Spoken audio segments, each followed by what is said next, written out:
Perfecto. Bueno, gracias por conectarse. Vamos a avanzar el último tema de aplicaciones antes de ver máximos y mínimos, que lo veríamos la siguiente semana. Antes de empezar la clase, quiero hacerles algunos comentarios. Parece que va a salir alguna disposición facultativa para ver el tema de los exámenes, así que vayan siempre estudiando y repasando lo que hemos hecho. Cualquier rato tal vez sale algún tipo de disposición, así que no nos dejemos sorprender con ese tema. El otro punto que quería comentarles es que les he dejado ayer una práctica y su entrega es el miércoles, creo, a las 11:30, el miércoles 10 a las 11:30 de la mañana. Es una práctica de derivadas y demás cosas. Así que no se descuiden, por favor. Ya hemos aprendido, creo, todos cómo hay que hacer, cómo hay que llenar, cómo hay que descargar los documentos. Los documentos hay que descargarlos, ¿no? Porque cuando apretan directamente, pinchan directamente en el documento, les sale el documento incompleto porque es una vista previa. Lo que tienen que hacer es descargarlo con la bandejita, con la flechita que les he mostrado en alguna clase anterior, y ahí van a tener el documento completo. El procedimiento es exactamente lo mismo. Traten de resolver, pues resuélvanlos y escojan la pregunta que han hallado o que creen que es la correcta. El otro tema que quería comentarles es que a solicitud del grupo A, mañana vamos a hacer una clase de ejercicios, así que están cordialmente invitados. Va a ser al mediodía, a las 12. De 12 a 2 de la tarde vamos a hacer ejercicios de aplicación de toda esta parte que estamos viendo, principalmente de la parte de derivadas y derivación implícita y esas cosas que son, digamos, la parte fuerte de esta parte de la materia. Así que les voy a dejar el enlace más un rato, terminando esta clase. No lo quise poner todavía porque por ahí se confundían y se echaban al otro enlace y no hay nada todavía ahí. Es que lo voy a subir a Google Class recién terminando esta clase para tener el enlace. Bueno, con eso, con estos temas que les acabo de comentar, lo que vamos a hacer es ver esta última parte. Les voy a compartir el documento que ya lo he publicado también con ustedes, para que repasemos algunas aplicaciones bastante sencillas, no muy complicadas, que tienen que ver con los diferenciales totales en algunos casos, cómo se aplican los diferenciales totales para la aplicación o para el cálculo de algunas otras posibilidades que nos da esta super herramienta que es la derivada, ¿no? La derivada, que desde el punto de vista geométrico, no se olviden, desde el punto de vista geométrico sigue siendo una pendiente, pero que a partir de las aplicaciones que podamos hacer, podemos darle distinto tipo de significados. No se olviden que hemos estudiado jacobianos, hemos visto derivación implícita, han visto cómo los jacobianos pueden ser una gran herramienta cuando lo vemos con otros ojos, cuando le perdemos el miedo un poco a su uso. Cualquier par de funciones, incluso las explícitas, las puedo volver implícitas y derivar lo que yo quiera. Cuando hayamos segundas derivadas, no se olviden que hay que hacer uso de la derivación implícita, y las reglas de la derivación son las que aplican también en esos casos, vale decir, la derivada de un producto, la derivada de un cociente, la suma, la distributividad, etcétera, etcétera. Mañana, en la clase que vamos a pasar, vamos a resolver algunos ejercicios de exámenes pasados y les quiero mostrar algunas cosas bien interesantes que entraron en algún examen pasado y que su desarrollo es bastante largo, pero que si lo hacemos solo mirando el problema y acordándonos de la teoría que hemos avanzado, se hace por inspección. Así que va a estar interesante para que ustedes puedan verlo. Veamos. Empezando este capítulo o este tema que es complementario, es referido a otras aplicaciones que nos va a tomar menos tiempo. El primer punto que vamos a ver es el de analizar o de ver cómo se encuentran los diferenciales totales de orden superior. Y la fórmula que les he puesto acá es una fórmula que expresa justamente esa idea. Fíjense que esta ya sería el diferencial total de orden n de una función que tiene dos variables, diferencial de x y diferencial de y. Vamos a hacer para dos variables. Y tiene una fórmula bastante parecida al desarrollo de una función exponencial, en este caso de un binomio elevado a la n, En el caso particular de que n valga 2, por ejemplo, el desarrollo de esto sería una cosa como esta. Fíjense que z está fuera. Primero se desarrolla la potencia enésima del término entre paréntesis, que es donde están las derivadas, los operadores que hacen las derivadas y los elementos diferenciales. Y si n vale 2, fíjense que el de z, reitero, z está fuera, todavía no entra, entra al final la función, la que vamos a derivar. Y primero vamos a desarrollar el término cuadrático. Y fíjense cómo se desarrolla, es bastante sencillo, es exactamente, cumple las reglas de un binomio elevado al cuadrado. Sería el cuadrado del primero, pero el cuadrado del primero en el operador derivada no es el cuadrado de la derivada, sino es la segunda derivada. Así tenemos que interpretar. Esa es la única aclaración que hay que hacer. El cuadrado del primero correspondería a la segunda derivada respecto de x por el diferencial de x al cuadrado. Eso sí está elevado al cuadrado. Más el doble producto del primero por el segundo. O sea, aquí está el doble producto del primero por el segundo, solo que cuando multiplico el elemento la derivada parcial respecto de x con la derivada parcial respecto de y, eso se vuelve la segunda derivada parcial, primero respecto de x y luego respecto de y. Bueno, aquí hay un pequeño error, eso será y. Es el doble producto del primero por el segundo. Y el tercer término será el cuadrado del segundo. El cuadrado del segundo para la parte de la derivada será la segunda derivada y el elemento diferencial estará elevado al cuadrado. Una vez que hemos desarrollado el exponente en este binomio, lo que vamos a hacer es introducir recién la función. Y al introducir la función tenemos ya la expresión general para encontrar un diferencial total de segundo orden. Fíjense que es una fórmula bastante sencilla, fácil de acordarse. Lo único que hay que acordarse es esto. Lo único que hay que acordarse es eso. Y si tengo a la n al cuadrado o al cubo o a la cuarta, se desarrolla de la misma forma. Se desarrolla de la misma forma. Para el caso de una forma diferencial al cuadrado, esta sería la expresión. Veamos un ejemplito para ver cómo se maneja esto. Es más de lo mismo, hay que seguir haciendo derivadas. Vamos a suponer que aprovechando este resultado que hemos obtenido hace un momento, vamos a suponer que me están pidiendo que encuentre el diferencial total de z. Y z es una variable intermedia. Fíjense, tengo un par de ecuaciones. La primera función se llama x más y más z más u igual a x al cuadrado más y al cuadrado más z al cuadrado igual a u más u al cuadrado igual a b. Y vamos a suponer que z es una variable intermedia y que u es una variable intermedia también. Por lo tanto, estas ecuaciones son ecuaciones implícitas con variables finales que son x y con variables intermedias, variables que también son funciones que dependen de x y de y. Ese es el problema o el ejercicio que queremos resolver y me están pidiendo que encuentre el diferencial total de z, pero z está en ambas ecuaciones y ambas ecuaciones están vinculadas a través de esta primera función implícita y a través de la segunda función que tengo abajo, que también es una forma implícita. Bueno, los ejercicios no me van a dar, generalmente no me dan una función z igual a algo, ¿no? Me dan como parte, fíjense, en este caso z me están dando como parte de un par de ecuaciones y que a su vez son variables intermedias. Esto es facilito porque lo único que voy a hacer es acordarme cómo se encuentra el diferencial total primero. El diferencial total, voy a encontrar el diferencial total de esta parte, de eso, porque eso es lo que me están pidiendo. Y el diferencial total es esto. La derivada de z respecto de x por el diferencial de x, la derivada de z respecto de y por el diferencial de y a partir de esto voy a encontrar lo que me han pedido realmente, que es el diferencial total de segundo orden de z. Pero primero hay que hallar este. Para encontrar este término, nos percatamos de que existen acá dos derivadas de z respecto de x y z respecto de y, que tengo que hallarlas de este par de ecuaciones. Por lo tanto, eso me dice inmediatamente, jóvenes, que esto es un caso de resolución a través del jacobiano, de los jacobianos. Por lo tanto, a la primera ecuación, la ecuación que tengo en la parte superior, le voy a llamar f, que va a depender de x, de y, de z y de u. Está igualado a una constante que es a.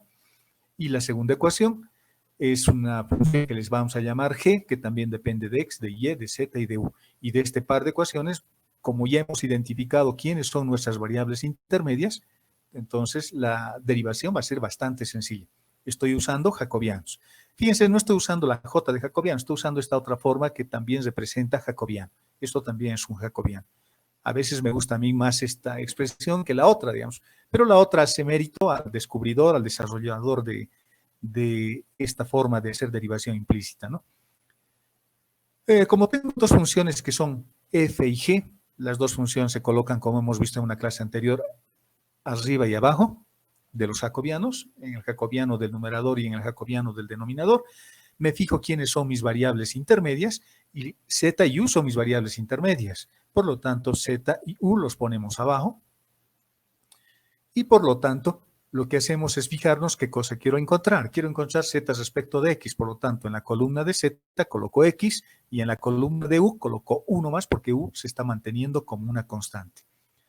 Acá podría haber una pregunta. Alguien me podría decir, ¿por qué pone z, u? ¿Por qué no pone u y z? Es lo mismo. Es lo mismo, jóvenes. Si alguien quiere poner u y z, voy a cambiar el determinante aquí abajo y eso me va a influir en el signo, pero voy a cambiar también el determinante abajo. Solo va a influir en el signo del determinante, porque estaría modificando las columnas en los determinantes. Pero como estoy modificando en el de arriba y en el de abajo, en el numerador y en el denominador, el signo se mantiene. Por lo tanto, en realidad tal vez debíamos haber colocado u y z para tener cierto orden alfabético en las letras, nada más. Pero he colocado z yo y luego u, así que con esa aclaración continuamos. Luego expandimos el jacobiano y ya sabemos cómo se expande por fila. F respecto de x es la posición 11, F respecto de u es la posición 12, G respecto de x la posición 21 y G respecto de u la posición 22. En el denominador hacemos exactamente lo mismo, no hay que olvidarse de que hay un signo menos por delante, no hay que olvidarse de eso, de las deducciones que hemos hecho, de las formas que hemos deducido con anterioridad, y luego empezamos a derivar. Lo bueno de los jacobianos, como les he comentado en alguna clase anterior, es que todo se reduce a simples derivadas parciales. Me olvido de las dependencias, me olvido de quién es variable intermedia o variable final. Eso hay que analizar al principio, cuando queremos encontrar o construir los jacobianos. Pero una vez que hemos construido los jacobianos o los determinantes en este caso, y hallar sus componentes, la posición 11, la posición 12, se reduce a ser simples derivadas parciales. Nada más. Por ejemplo, f respecto de x para mí es 1. F respecto de u en esta ecuación también vale 1. Yo sé que u depende de x, pero ya no se lo considera en esta parte, ¿no? G respecto de x será 2x y G respecto de u será 2 veces 1. Así de simple, jóvenes. F respecto de z vale 1, F respecto de u también vale 1, y G respecto de z vale 2 veces z y G respecto de u vale 2 veces 1. Desarrollando los determinantes, haciendo el cálculo numérico del determinante, nos encontramos con esta expresión, que es el resultado, y luego fíjense que el signo acá lo he eliminado, cambiando el sentido aquí abajo, el orden ahí abajo. He cambiado abajo, podía haberlo cambiado arriba también si querían, no hay problema. Sigue siendo lo mismo, sigue siendo lo mismo. Por lo tanto, ya hemos encontrado la primera derivada de z respecto de x. Luego encontramos la derivada de z respecto de y, haciendo básicamente lo mismo. Ahora, la ventaja que tengo es que el denominador ya tengo en el jacobiano. El resultado es 2u menos 2z. De todas formas, hice el desarrollo, pero ese es el mismo resultado. En realidad hay que calcular solo el jacobiano superior, el del denominador, el del numerador, ¿qué se llama? El de arriba, numerador, ¿no? Y hacemos exactamente igual. F respecto de y, F respecto de u, G respecto de y, G respecto de u. Desarrollamos por fila. Si alguien quiere desarrollarlo por columna, también lo puede hacer. F puede ser la primera columna y G la segunda columna, solo que hay que tener cuidado abajo de hacer lo mismo exactamente. Pero normalmente se desarrolla por fila. La primera fila para la primera función, la segunda fila para la segunda función. Y si es una función con más variables, igual, la tercera función corresponderá a la tercera fila del determinante, que en ese caso será de 3 por 3. Haciendo el desarrollo correspondiente, ese es el resultado. Nuevamente eliminamos el signo, cambiando el denominador, igual que hicimos en el caso anterior. Y con eso ya estamos en condiciones de encontrar el diferencial total de z, de primer orden. Y el resultado es este. Fíjense que he sacado un común denominador porque se puede hacer. Esta es una forma diferencial. Una forma diferencial y es una diferencial exacta. Porque hay una función que se llama z que existe. Es lo que vimos la clase, bueno, lo que vamos a ver más adelante. ¿Dudas hasta ahí? ¿Dudas hasta ahí?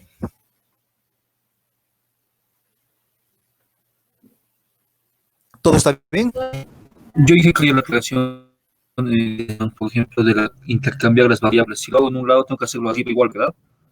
Perdón, no Abajo escucho y muy bien. arriba. ¿Puede acercarse un poquito más al micrófono, por favor? Claro. Le decía acerca de cuando intercambiar Z y U, dijo que se puede poner U y Z. En Sí. caso de hacerlo, hay que hacerlo arriba y abajo, ¿verdad? No, solo abajo. Solo Solo que, abajo. fíjense, imagínense que yo cambiaba acá. Vamos a poner el ejemplo que usted dice. Esto es U, esto es Z. ¿De acuerdo? Ajá. Lo hemos cambiado. Y hay que Sí. mantener el mismo criterio. Solo se cambia aquí abajo. Porque digo, ¿qué cosa necesita? Necesita Z respecto de X. Por lo tanto, en la columna de Z coloco X y el otro se mantiene como constante. En realidad, solo hay que cambiar de abajo porque el de abajo es el que me dice cómo va a cambiar arriba. ¿Está bien? Perfecto. Sí, sí.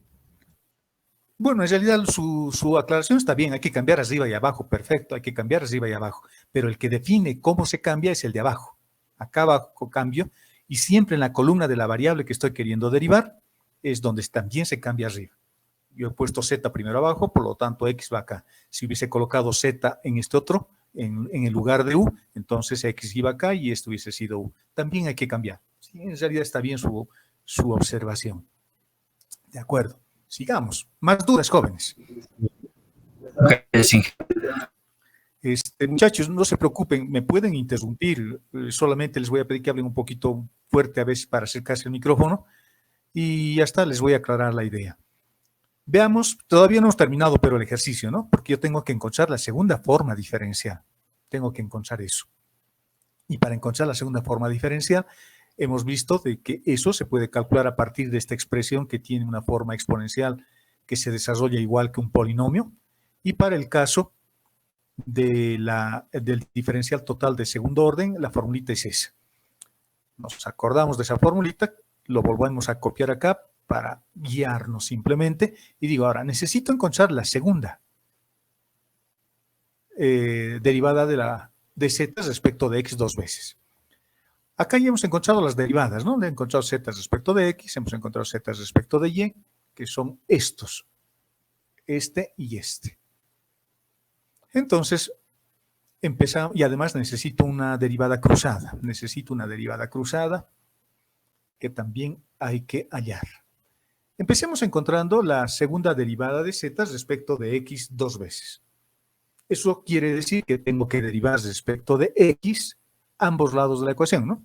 La parte esta y el resultado que hemos obtenido hace rato. Z respecto de x será esto.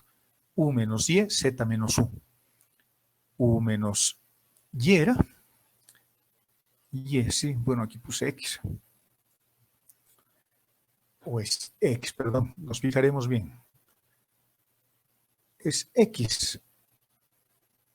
Sí, es x, es x. No sé dónde he sacado yo y. Ya, está bien así. Sigamos entonces. Tengo que derivar esta expresión, que es el resultado que hemos encontrado hace rato, y tengo que acordarme de que u y z son variables intermedias. Sus condiciones no han cambiado. U sigue dependiendo de x y de y, por supuesto, y z también sigue dependiendo de x y de y.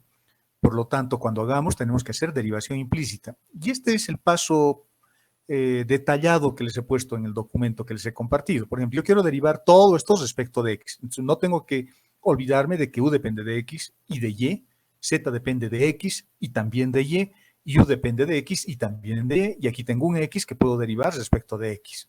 Por lo tanto, será la derivada del numerador por el denominador sin derivar. Eso está entre paréntesis grande. Menos el de arriba sin derivar por la derivada de abajo elevado el denominador al cuadrado. Hay que hacer eso. Entonces empezamos a derivar. La derivada respecto de x de u. Se puede derivar porque u depende de x. Entonces se queda como está. Menos 1. Porque eso es la derivada de x respecto de x por este término que no se deriva. El denominador sin derivar. El numerador sin derivar por la derivada de esto. Pero aquí tengo z y tengo u. Y estas funciones son variables intermedias y son funciones también que dependen de x y de y de manera directa. Por lo tanto, tengo que encontrar la derivada de z respecto de x y la derivada de u respecto de x. En esta expresión que les he puesto con rojo, que lo he resaltado con rojo, u respecto de x tengo que hallar. Z respecto de x ya tenemos, ya lo hemos hallado hace un momento, z respecto de x. Y u respecto de x, bueno, se repite acá, por lo tanto necesito calcular esa derivada. Y nuevamente recurrimos a los jacobianos. Se construye de la misma forma, tengo dos funciones, las variables intermedias van abajo, z he vuelto a colocar delante, eso no influye en nada. En la columna de z coloco, en la columna de u, perdón, coloco x y z se mantiene como una constante porque es u la variable que estoy utilizando ahora para derivar. Expandimos los jacobianos a sus determinantes, calculamos los determinantes y finalmente calculamos el resultado. Eso es la derivada de u respecto de x. Reemplazando en la expresión general que teníamos, reemplazando los valores, la derivada de u respecto de x es lo que acabamos de hallar, menos 1, z menos u, no hemos hecho nada con eso, u menos x tampoco hemos hecho nada con eso, u respecto de x era una derivada que ya lo teníamos, y z respecto de x, perdón, es una derivada que teníamos, y u respecto de x la acabamos de calcular. Simplificando un poquito, multiplicando arriba y abajo por u menos z, tenemos una expresión como esta. Esa es la derivada segunda de z respecto de x. Tal vez pueda agrupar algunos términos y simplificar, pero ese es el resultado. Y creo que no se puede cancelar nada porque todos son términos diferentes. Tal vez factorizar un x, etc. Tal vez haciendo un poquito de álgebra podamos simplificar un poco, pero ese ya es el resultado. Ese ya es el resultado. Hay que hacer exactamente lo mismo para las otras derivadas que quedan pendientes. Lo mismo para este y lo mismo para este. En el término cruzado, cuando vayamos a derivar la función respecto de x primero y luego respecto de y, hay que hacer lo mismo. No hay que olvidarse de que z y u son funciones que dependen de x o de y, entonces hay que hacer exactamente lo mismo y seguramente van a aparecer u respecto de y z respecto de y que voy a necesitar reemplazar en el desarrollo que vayamos a hacer para esa segunda derivada. Nuevamente se simplifica y tenemos el término. Fíjense que esto va creciendo, creciendo y se va haciendo más grande, ¿no? Si yo quisiese derivar esto nuevamente respecto de x, lo mismo, tengo que hacer como producto. Tendré que hacer la derivada de arriba respecto de x. Será acá 1, z respecto de x, u respecto de x, 2u por u respecto de x. Esto habrá que hacer como producto. Será 3u más 3x por la derivada de u respecto de x. Esto también tendré que hacer como producto. Esto lo puedo derivar directamente y esto también como producto. La derivada del primero, que es 1 por z sin derivar, más x por la derivada de z respecto de x. Por esto elevado al cuadrado.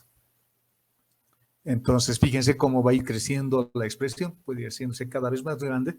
Pero en todos los casos, u y z sigue dependiendo de x y de y porque son variables intermedias. Eso se los dejo para ustedes, para que lo completen el ejercicio a modo de practicar. Y tampoco es muy difícil de entender, ¿no? Es bastante sencillo. Aquí el jacobiano es el que juega un papel importante. Y el ejercicio que hemos resuelto, fíjense, el ejercicio que acabamos de resolver, es un ejercicio que sale de un par de ecuaciones. O sea, no es tan simple como ponerle z y encontrar la segunda derivada. Esto implica que hay que acordarse de jacobianos y que hay que hacer derivación implícita. ¿De acuerdo? Este ejercicio, si no me equivoco, lo he tomado de Carlos Mateix, que es un autor español que tiene cosas interesantes con derivadas parciales. Es un libro que existe en la facultad, pero que lamentablemente no lo tenemos, ¿no? Abierto ahora para que podamos consultarlo. Dudas en esta parte, en las diferenciales totales de orden superior, antes de pasar al siguiente punto.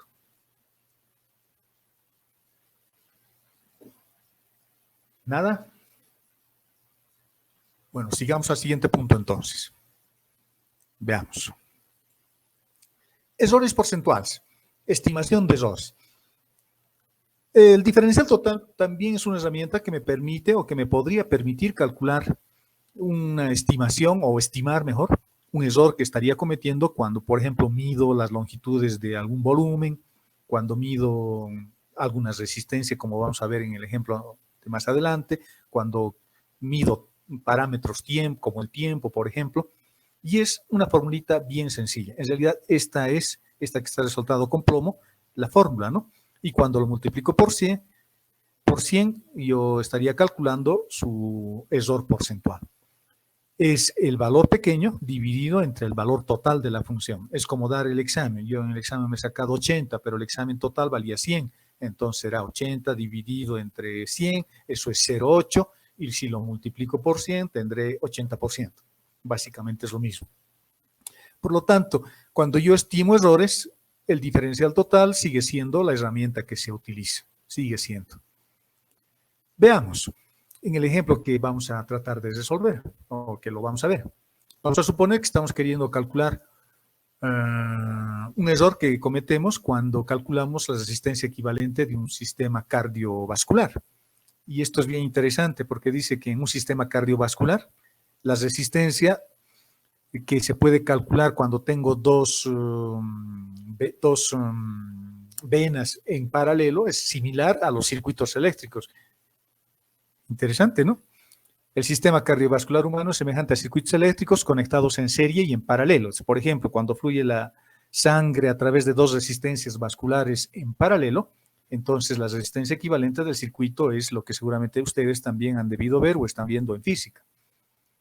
Si la resistencia R1 y R2 están en serie, se suman directamente, pero si están en paralelo, se suman sus inversas, sus recíprocos. Y luego, calculando o haciendo el cálculo algebraico de esto, tenemos que la resistencia equivalente es esto. Lo que vamos a tratar de hacer es calcular su error o el error que cometemos con las condiciones que me han dado. Fíjense, si los porcentajes de error al medir la resistencia cardiovascular 1 y la resistencia cardiovascular 2 son del 0,2% y del 0,6% respectivamente, calcular el porcentaje máximo del error aproximado en la resistencia equivalente. Es lo que nos están pidiendo. Fíjense que el error que cometemos siempre puede ser por exceso o por defecto. Pues cuando vemos o hacemos análisis de errores, siempre nos ponen un más menos, ¿no? Porque me puedo mover a partir del valor que estoy estimando hacia la derecha o hacia la izquierda. O sea, puedo cometer un error por exceso o puedo cometer un error por defecto. Cuando es más, será por exceso. Me voy a un 0,2% más del valor real. Y cuando es por defecto, estaría acercándome al valor real, pero estoy por debajo en un 2%.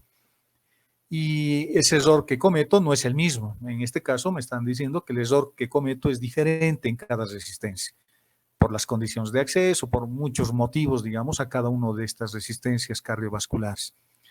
Por lo tanto, esas son las condiciones y lo que quieren que sepa es que en la resistencia equivalente, que es en realidad el que va a determinar el conjunto, para no tener que calcular uno por uno, quiero saber qué error estoy cometiendo.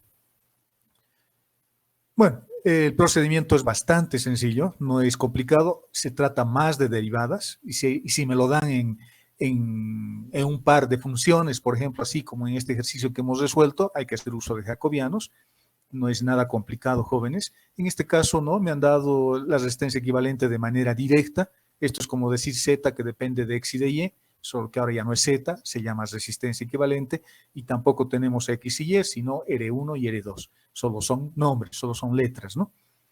El diferencial total se calcula de esa forma, como siempre, la derivada de la resistencia equivalente respecto a la primera variable que sería R1 por el diferencial de R1 y la derivada parcial de R, la resistencia equivalente respecto de la segunda variable que es R2 por el diferencial de R2.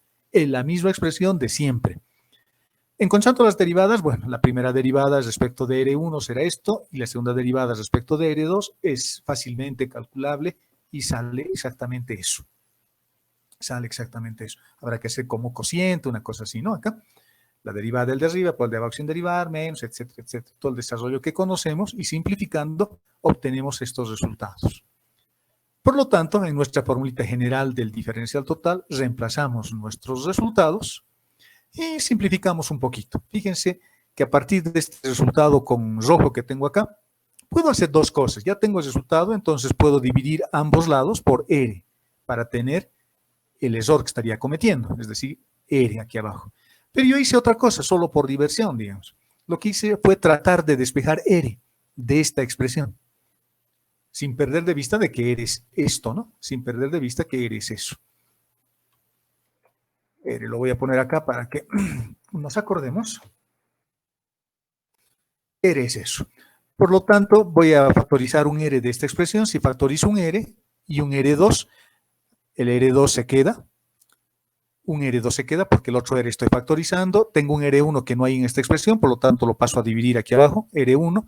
Acá tengo 2R1 más R2, bueno, en realidad al cuadrado, por lo tanto saco 1 y me quedo con 1. Factorizando R, factorizando esta expresión de esto, de eso me queda este término, con este R1 que aparece en el denominador del diferencial total de R, 1 también, ¿no?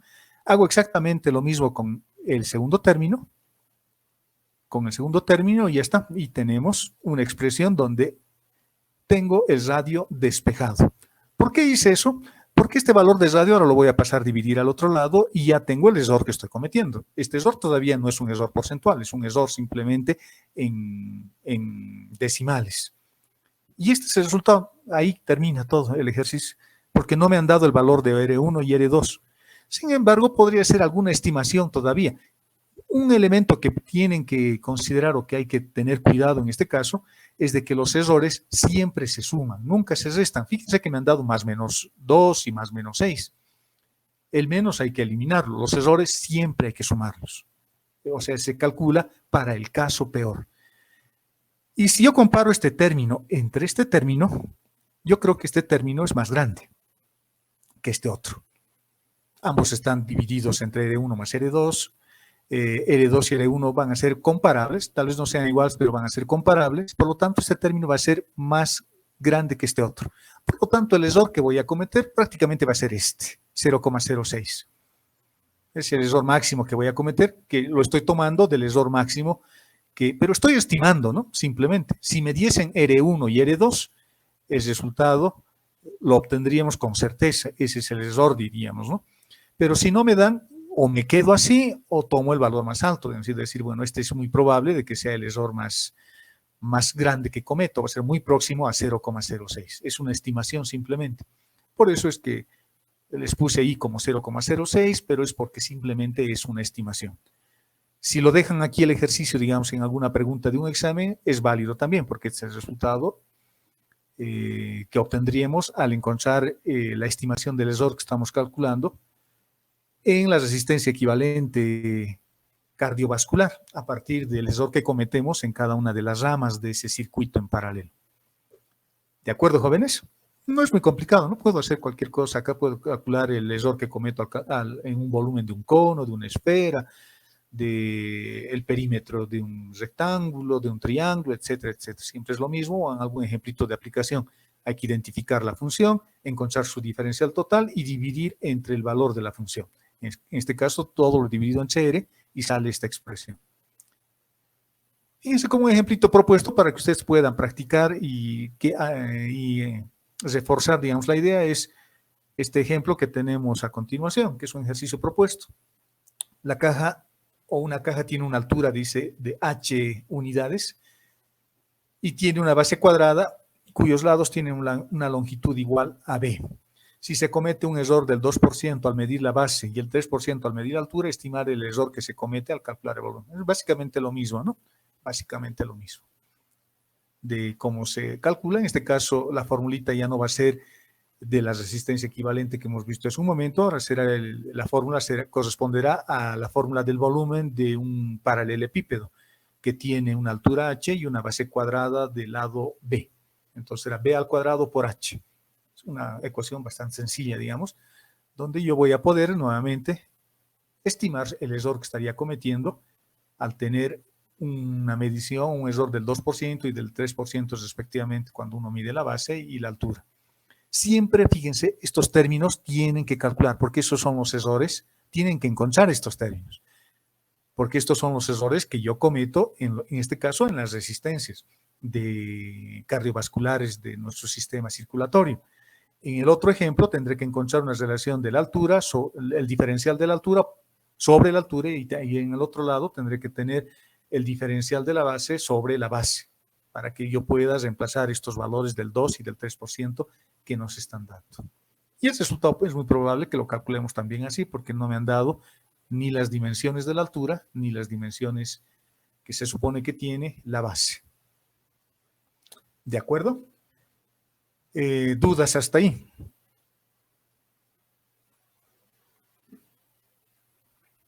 ¿Está claro todo? Bueno, me están haciendo alegrar. Veamos otra aplicación, y esta aplicación es bien interesante, esta de funciones homogéneas es bien interesante, jóvenes.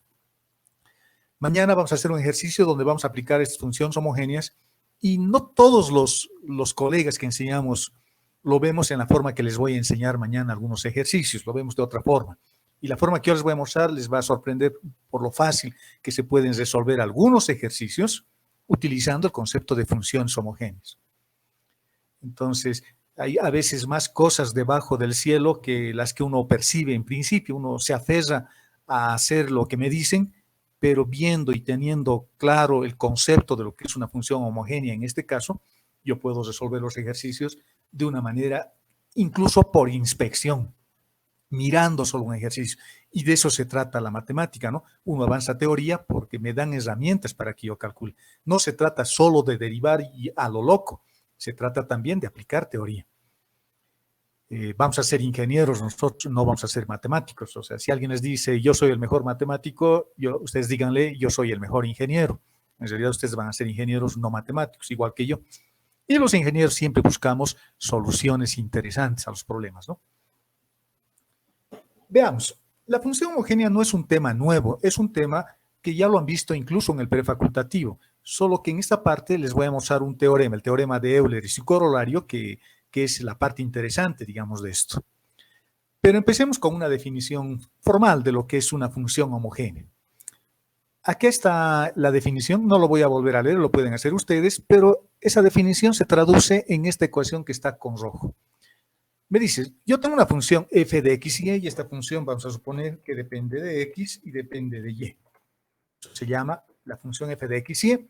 Fíjense, su dominio de definición, que es ese, está incluido en el espacio vectorial de dimensión 2, por eso hay dos variables acá, y sus imágenes son z. El conjunto que está dibujado en el eje z. La definición de función homogénea dice lo siguiente. Cuando tú tienes esta función y los afectas por lambda, y lambda es un factor constante, es una variable auxiliar, así le podemos llamar, pero es constante, no cambia. En realidad no es tan variable, ¿no? Es una constante auxiliar, mejor la llamaremos así. Yo lo pongo delante de x o multiplico por esa constante a x, multiplico por esa constante de y. Si yo puedo hacer un poquito de álgebra y tratar de simplificar, y la simplificación que obtengo es igual a esto, es decir, la propia función aparece sin x y y afectados por lambda, y aparece un término, esa constante auxiliar elevado a un número, decimos que la función es homogénea. Esta ecuación se tiene que cumplir. Y R es el grado de homogeneidad, así se le llama, R. Y lambda es, bueno, la constante, es el factor constante. A mí lo que me interesa es el grado de homogeneidad. Si yo puedo reproducir exactamente esta ecuación escrita de manera general en cualquier otro caso particular, decimos que la función es homogénea. Eso dice esta definición. Veamos qué implicaciones inmediatas tenemos de la homogeneidad. Si la función es homogénea, si partimos del hecho de que la función es homogénea, entonces cualquier función que sea homogénea podemos escribirlo de esta forma. De la función que es homogénea, yo estoy asumiendo que la función es homogénea. Si yo factorizo x de esa función, la función se puede reescribir de esa forma, o si factorizo y, se reescribe de esta forma. Aparece este x a la r y este y a la r, donde r es el grado de homogeneidad. Y fíjense que la función que queda después de haber factorizado x o la función que queda después de haber factorizado y, se dice que es una función homogénea de grado 0. Es una función homogénea de grado 0. Acuérdense de eso. Mañana vamos a ver un ejercicio donde vamos a observar esta situación y van a ver que con eso el resultado es bien simple para hacer las cosas. Veamos. Otra implicación inmediata de las funciones homogéneas. Vamos a suponer también que esta función es homogénea. Si a esta función homogénea, a f de x y le sumo una constante, no sé, digamos más 10, destruimos su grado de homogeneidad. Destruimos su grado de homogeneidad. Porque todas las constantes son homogéneas de grado 0. Si esta era homogénea de grado R y le sumo una constante que sea homogénea de grado 0, ya no es homogénea, pues la función. Esta será de grado R y esta será de grado 0. Por lo tanto, sumarle una constante a una función homogénea destruye su homogeneidad. A no ser que la función, que esta, sea también homogénea de grado 0. Es decir, una función como esta. Entonces, en ese caso, la función mantiene su homogeneidad siempre y cuando, reitero, sea homogénea de grado 0. Se le suma una constante, no le afectamos su homogeneidad. Pero si no es homogénea de grado 0, si es homogénea de cualquier otro valor, de grado 1, de grado 5, de grado 9, etcétera, etcétera, su homogeneidad se va a destruir al sumarle una constante. El grado de homogeneidad no siempre es positivo, puede ser negativo también. El grado de homogeneidad puede ser -1, puede ser -5. También puede ser un quebrado, también puede ser 2/3, 4/3. El grado de homogeneidad no es un entero, puede ser un real. Puede ser un real, o es un real en general. Veamos el teorema de Euler, que es el teorema más interesante de este concepto de homogeneidad. Vamos a suponer que la función f, una función como esta, que depende de x y de y, es homogénea. Bueno, en este caso lo estoy generalizando. Ya no es x y, f de x y z, bueno, tiene muchas variables, porque está definida un espacio de subdominio, está definido un espacio vectorial de dimensión n. Pero si esta función es homogénea, se cumple esta ecuación. Siempre, siempre se va a cumplir. Y fíjense qué dice esta ecuación. Tengo que hallar el gradiente de la función f, que le estoy llamando u acá, fíjense, le estoy llamando u. X con una flechita encima es la variable vectorial que puede tener n componentes, ¿no? X, Y, Z en el caso de que sean 3, X, Y en el caso de que sean 2, o X sub 1, X sub 2, X sub 3, X sub n, si tiene n variables, por ejemplo. El gradiente encontramos de esta función y lo multiplicamos por este vector que es el vector de posición. Y el vector de posición tiene por componentes a x y a y. Si yo hago este producto y formo una ecuación diferencial y el resultado es igual a k veces u, donde k es el grado de homogeneidad ahora, entonces decimos, cumplimos o se verifica que la función es homogénea. Es otra forma de verificar la homogeneidad. O sea, si la función es homogénea, siempre se va a igualar esta ecuación con esto, siempre. Pero si no es homogénea, no se van a igualar esta parte de la ecuación con esta otra y concluimos que la función no es homogénea. Una consecuencia inmediata de este teorema es, fíjense, es el siguiente. Si yo tengo esta función que es homogénea de grado R, digamos, y yo lo derivo, su primera derivada ya es homogénea de grado K menos 1. Interesante, ¿no? Es homogénea de K menos 1. Y ese resultado me permite escribir un corolario. El corolario que también es bien interesante. Imagínense que tengo una función de solo dos variables, x y y. Vamos a ver solo para dos variables en este caso, x y y. Si la función f es homogénea y encuentro sus segundas derivadas parciales, y si u era homogénea, reitero, si u era homogénea y encuentro sus segundas derivadas parciales, el resultado de hacer la simplificación en este lado de la ecuación pintado con rojo me da esto. K, que es el grado de homogeneidad de la función u, y K menos 1, que es el grado de homogeneidad de la función derivado, por u. Y se va formando una especie de factorial a este lado de la ecuación. Y esto es bien importante. Esta es la ecuación que corresponde a una ecuación diferencial que corresponde o que sale o lo estamos presentando como el corolario a este teorema que es importante. a este teorema que es importante. ¿De acuerdo? Acuérdense de esto y de su corolario. El corolario es esta ecuación diferencial, no es otra, tiene que ser así para que se cumpla el teorema. Es la segunda derivada de u respecto de x multiplicado por x al cuadrado. No hay un 2, no hay un 5, no hay un 9 aquí adelante. Aquí adelante. Es 1. El segundo término tiene que ser este. El 2 por x y es como si tuviésemos la segunda derivada o el doble producto del primero por el segundo, una cosa así, ¿no? Es como si estuviera desarrollando la primera derivada elevada al cuadrado. Es básicamente lo mismo. Es como si tuviésemos una cosa como esta. Vamos a ver si lo podemos reescribir. Es como si tuviésemos una cosa como esta. Paréntesis. Aquí vamos a suponer que tengo es x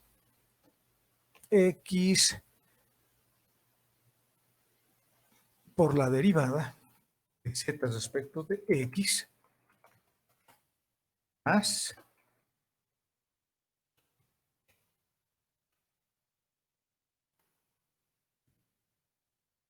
una cosa así, solo que este es y todo esto es elevado al cuadrado. Todo eso es elevado al cuadrado. Es como si fuese una cosa así. No es exactamente igual, pero es como si fuese así. ¿Cómo yo interpretaría eso? Interpretaría el cuadrado del primero, solo que el cuadrado de este no es el cuadrado de esta expresión, sino es la segunda derivada. Más el doble producto del primero por el segundo. Bueno, esto será y. Tenemos exactamente esto, solo que la derivada de las derivadas serán segundas derivadas. Más el cuadrado del segundo, que será esto. Bueno, z, no se olviden que es 1. Bueno, esto, para que no nos equivoquemos, pondremos 1. Es como si tuviese eso. Si yo desarrollo eso, el resultado, si la función u es homogénea, siempre se repite este resultado. Pero no lo pongo, no lo he puesto así. Tampoco en los libros aparece esta parte de la ecuación, porque a veces uno se confunde. Con el diferencial total ya hemos tenido esa experiencia, ¿no? Ya hemos hecho eso con el diferencial total.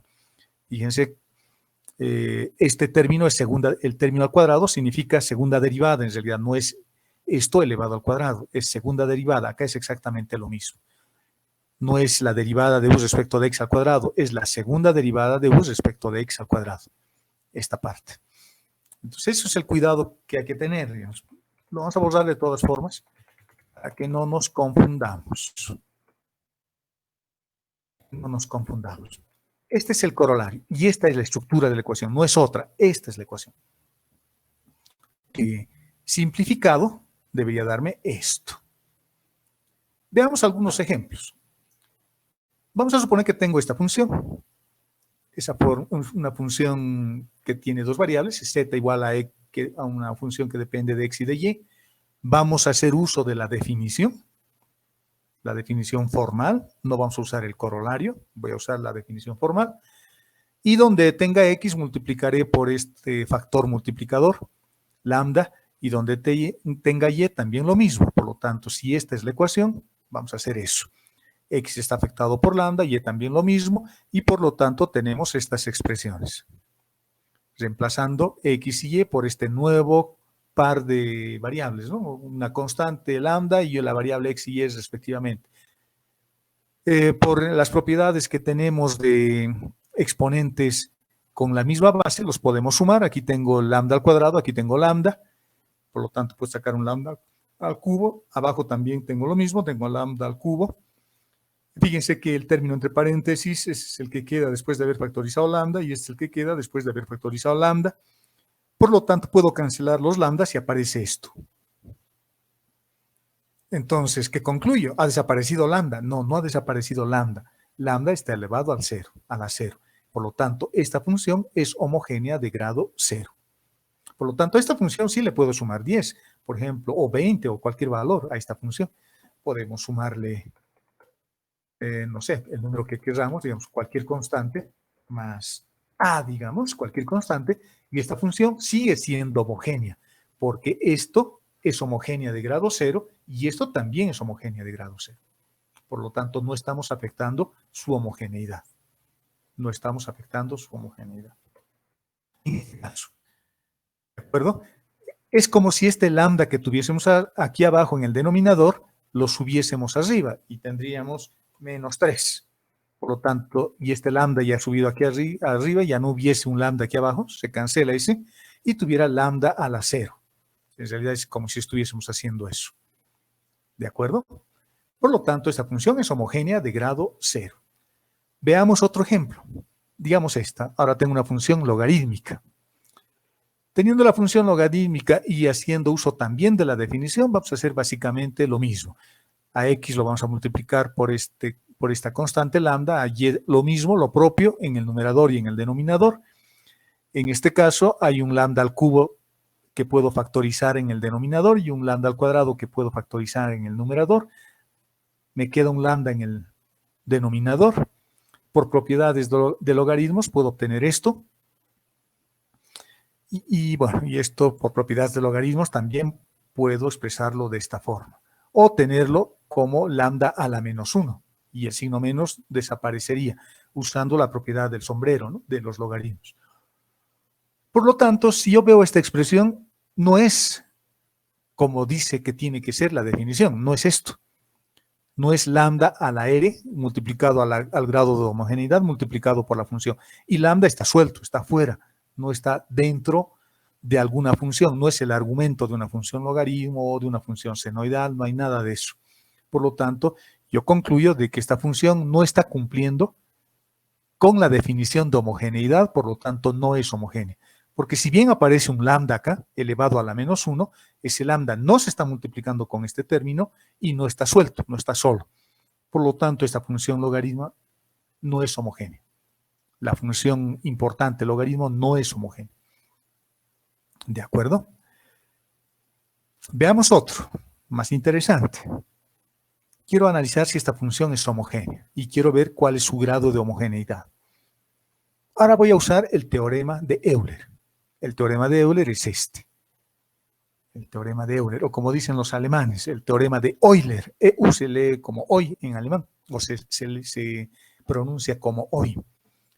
El teorema de Euler. Este es el vector de posición, que está ahí, y este es el gradiente de mi función, que está acá. Por lo tanto, esta es la ecuación que debería cumplirse si quiero determinar si U es una función homogénea. Haciendo el producto escalar, esta es la expresión que aparece en todos los libros sobre el teorema de Euler. Esta expresión no lo ponen esto en los libros generalmente. Esta es la ecuación de Euler, porque se olvidan que puedo expresarlo como un producto escalar. A mí me gusta verlo más como una forma vectorial que como una simple ecuación del análisis ordinario, ¿no? Que sería esto. Esta es la ecuación de Euler. Que si la función es U, debería aparecer la función U multiplicado por K, donde K ahora es el grado de homogeneidad. Ya no es R, se le llama K al grado de homogeneidad. Veamos, necesito encontrar derivadas parciales. La función que tengo que derivar es esta. Esta función phi, esto es phi, es una función que depende de y de x, pero fíjense, y y de x no están separados por una coma, están expresados como una relación, como una función. Por lo tanto, voy a hacer simplemente un cambio de variable y voy a llamarle a esa relación como x sobre y a eso le voy a llamar b. Por lo tanto, la función va a quedar así. Ahora, yo sé que b depende de x y de y, por lo tanto, regla de la cadena. Como estoy derivando respecto de x, tengo que hacer como producto. Voy a encontrar la derivada del primero, que es 3x, por el segundo sin derivar, que sería este, más el primero sin derivar, por la derivada de estos respecto de x. Pero esta función no puedo derivar respecto de x de manera directa, por lo tanto será la derivada de phi respecto de b, y es derivada total porque solo tiene una variable, por la derivada de b respecto de x. Estoy haciendo regla de la cadena. Puedo hacer mi dibujito de las relaciones funcionales también para que lo podamos observar gráficamente, digamos. Esta derivada lo puedo hacer inmediatamente. B respecto de x es esto. Los reemplazamos en la ecuación de arriba y simplificando obtenemos la primera derivada. La primera derivada es esa. U respecto de x. Y hemos derivado esta función respecto de x. Hacemos lo mismo para y. Para y, x es una constante, por lo tanto solo b tengo que derivar. Es decir, solo phi tengo que derivar respecto de y. Por lo tanto, eso será El primero sin derivar directamente porque es una constante, y la función phi lo voy a derivar respecto de y. La derivada será una cosa como esta, haciendo regla de la cadena también. La derivada de b respecto de y para nuestro caso vale 1 sobre x, y reemplazando eso, ese resultado, obtenemos nuestra segunda derivada. Ya tengo la primera, ya tengo la segunda. Estas dos derivadas las voy a reemplazar en la ecuación diferencial que tenemos, ¿no? Ahí. Voy a reemplazar ahí la primera derivada, que sería u respecto de x, y esta otra que es u respecto de y, que lo voy a derivar también ahí.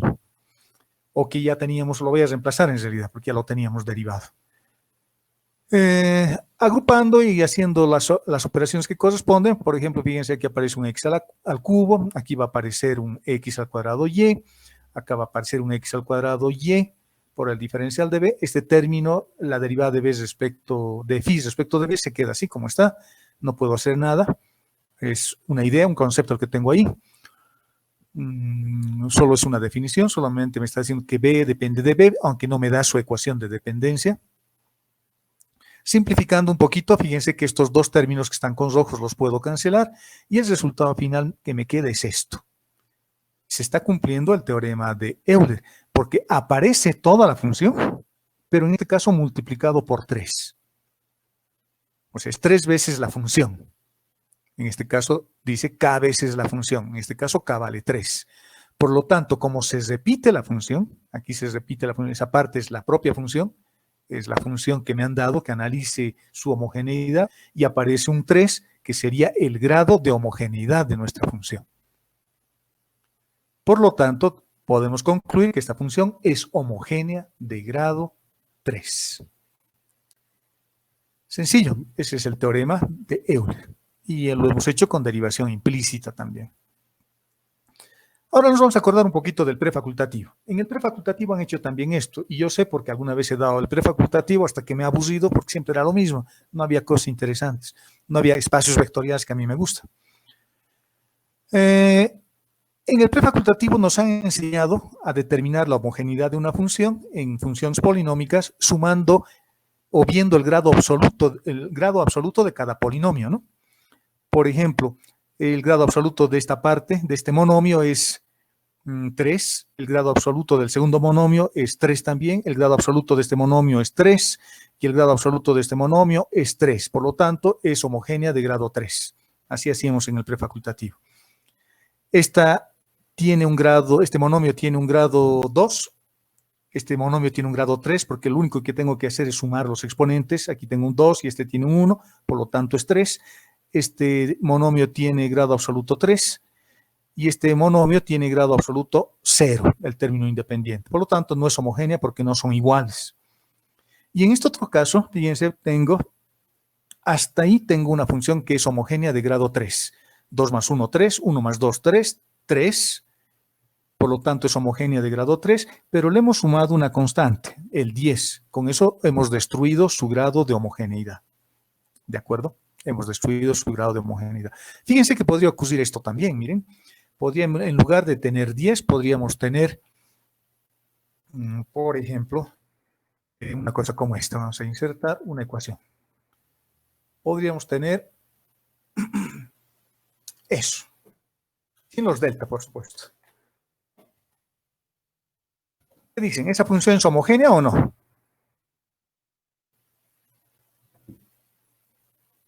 La pregunta está en sala, muchachos, contesten. No es homogénea. ¿Por qué no es? Porque su grado es menos 1 respecto a X. Hasta aquí tengo homogénea de grado 3, ¿no? Hasta ahí. Exacto. Cuando vemos a homogeneidad en funciones polinómicas, no se fijen las variables, fíjense el grado absoluto. Este tiene grado 3, 2 más 1, 3, 1 más 2, 3, grado 3. Y este último término, este último monomio que he puesto, tiene grado 0. Tiene grado 0. ¿Por qué tiene grado 0? Porque si le pongo lambda aquí y le pongo lambda haciendo uso de la definición, los lambdas los puedo cancelar. O hacer lo que hemos hecho en este ejercicio, ¿no? Hacer como hemos hecho en este ejercicio, este lambda sube arriba y por lo tanto voy a tener 3 menos 3. En este caso voy a hacer lo mismo. Aquí en el denominador tengo un lambda, aquí abajo, arriba también tengo un lambda, el lambda de abajo puedo subirlo arriba y voy a tener el lambda elevado a la 1 menos 1. Su grado de homogeneidad es 0 de esta función. Por lo tanto, ya hemos destruido también su homogeneidad. ¿De acuerdo? Lo hemos destruido su homogeneidad. Y si este término fuese al cuadrado, este término sería homogénea de grado 1. Y esto es homogénea de grado 3. Para que sea homogénea toda la función, esto tendría que tener 4, ¿no?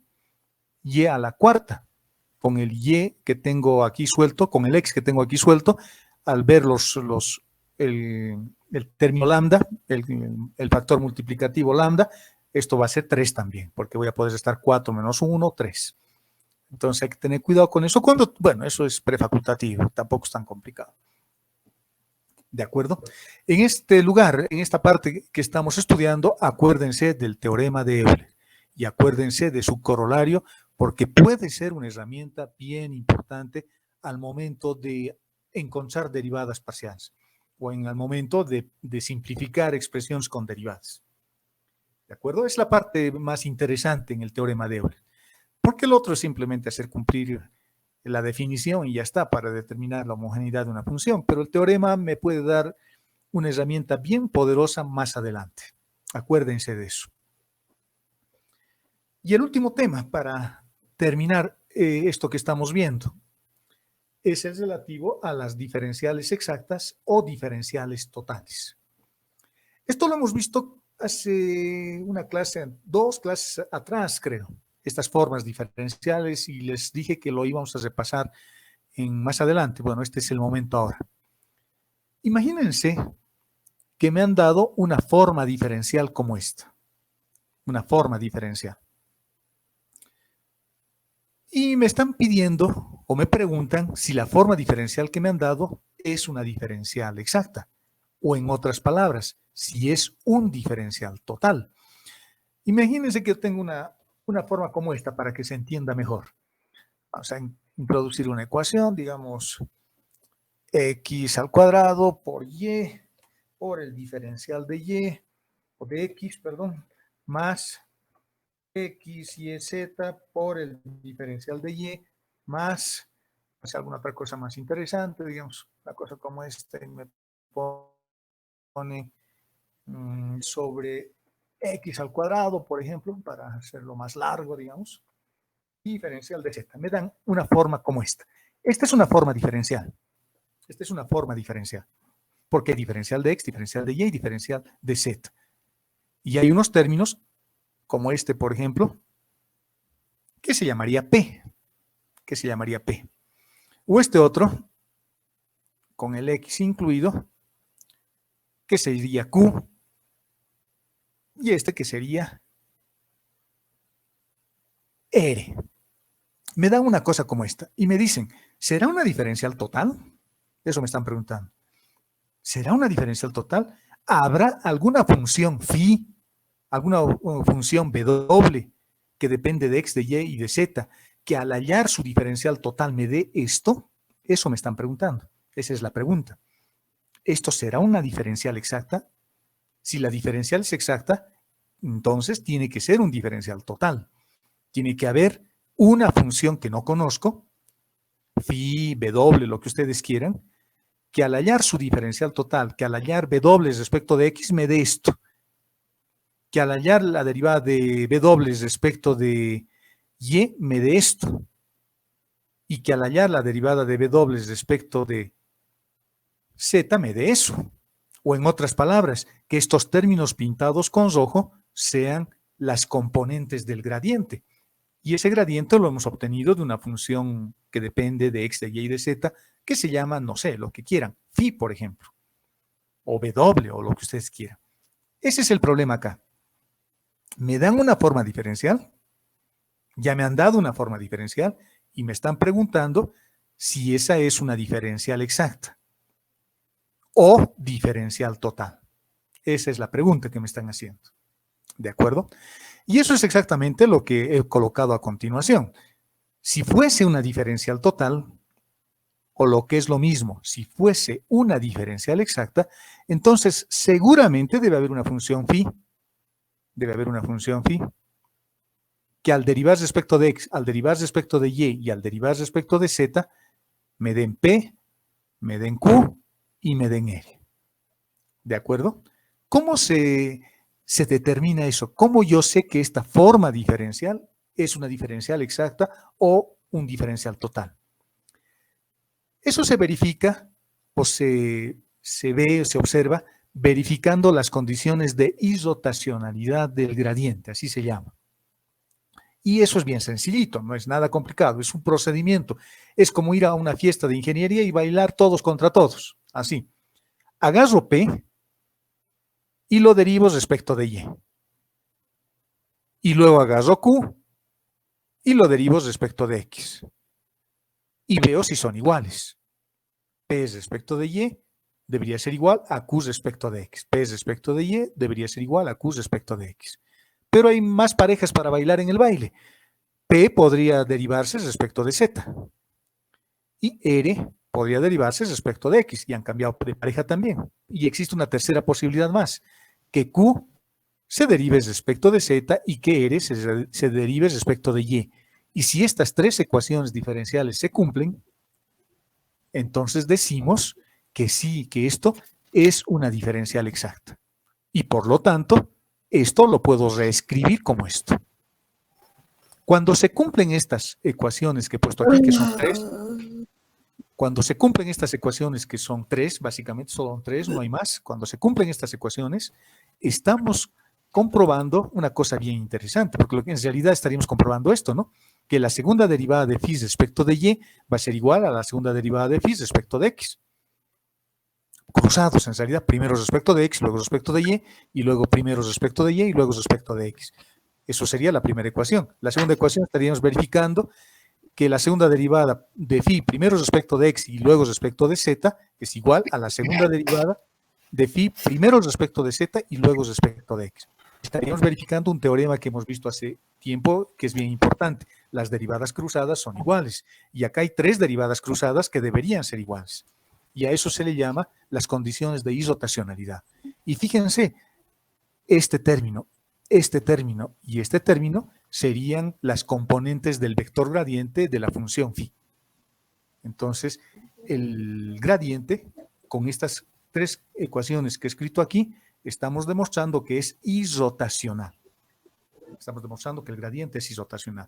Por lo tanto, para determinar que esta forma diferencial es exacta, lo que yo tengo que ver o verificar es que, o asumir en principio de que P, Q y R son las componentes del gradiente y que por lo tanto, si es un gradiente, debería ser isrotacional. Vale decir, se cumplen estas tres ecuaciones. El gradiente siempre es un campo isrotacional. El gradiente. Por eso se dice que el gradiente es un campo vectorial conservativo, desde el punto de vista de la física. Es un campo conservativo. No, la energía cinética y la energía potencial en ese campo se compensan. Y al compensarse, se dice que es isrotacional. ¿De acuerdo? Eso estamos haciendo. No es muy complicado, bastante sencillo.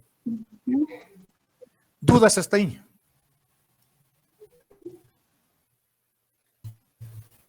No, por mi parte. Nunca se entiende, creo. Sigamos entonces. La definición 2 es básicamente lo mismo para un caso mucho más sencillito. Este es el más general, ¿no? Es una forma diferencial con tres términos y en el segundo caso solo tengo dos, más sencillito. M y N, dos funciones. Si yo quiero saber si esta forma diferencial es exacta, hago cumplir también las condiciones de isrotacionalidad. A M lo derivo respecto de y lo igualo con N respecto de X, que es lo que tenemos acá. Si se cumplen estas ecuaciones, o esta ecuación, bueno, en realidad solo hay una ahora, si se cumple esta ecuación, por lo tanto, existe una función phi. Y m, entonces, sería la derivada de phi respecto de x, y n sería phi respecto de y aquí tendría un gradiente con dos variables, con dos componentes, mejor dicho, con dos componentes. Phi respecto de x y phi respecto de y sería un gradiente con dos componentes. Y esta es la ecuación que se cumple. Veamos, ¿qué hacemos con esto? Con esta definición, con esta teoría que hemos hecho. En estos ejercicios, jóvenes, lo que primero se hace es verificar si esta forma diferencial es un diferencial total o una diferencial exacta. Primero se verifica eso. Y una vez que verificamos eso, El siguiente paso es encontrar phi. Por lo tanto, lo que vamos a hacer es resolver una ecuación diferencial. En ecuaciones diferenciales, los que han llevado, los que estén llevando o los que vayan a llevar, en ecuaciones diferenciales, este es un método para resolver ecuaciones diferenciales, el método de las diferenciales exactas. Lo pueden ver en cualquier libro de ecuaciones diferenciales.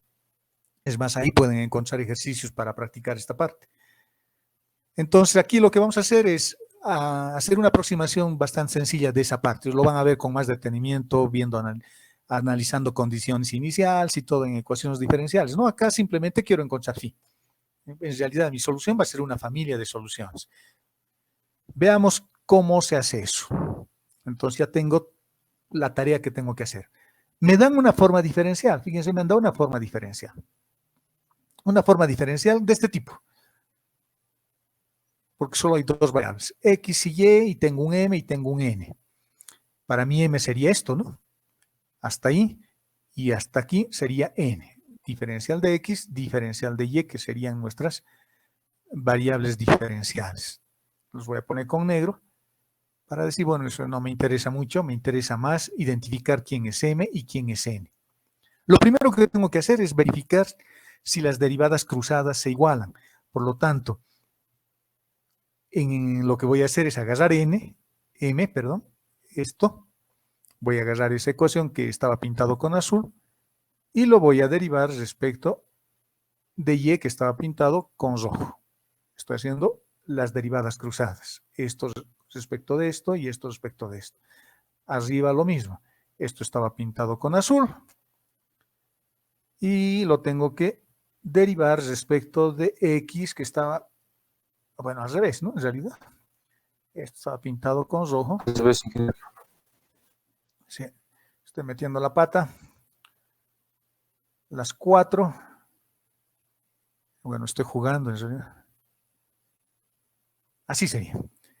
Cruzado, ¿no? El rojo con el rojo. Bueno, esto creo que no es rojo, creo que es café, pero no importa, créanme que es rojo, ¿listo? Es como si estuviese haciendo esto. Lo que estaba con rojo lo estoy derivando respecto del azul y lo que estaba con azul lo estoy derivando respecto de y. Es simplemente un intercambio de pareja cuando estoy bailando.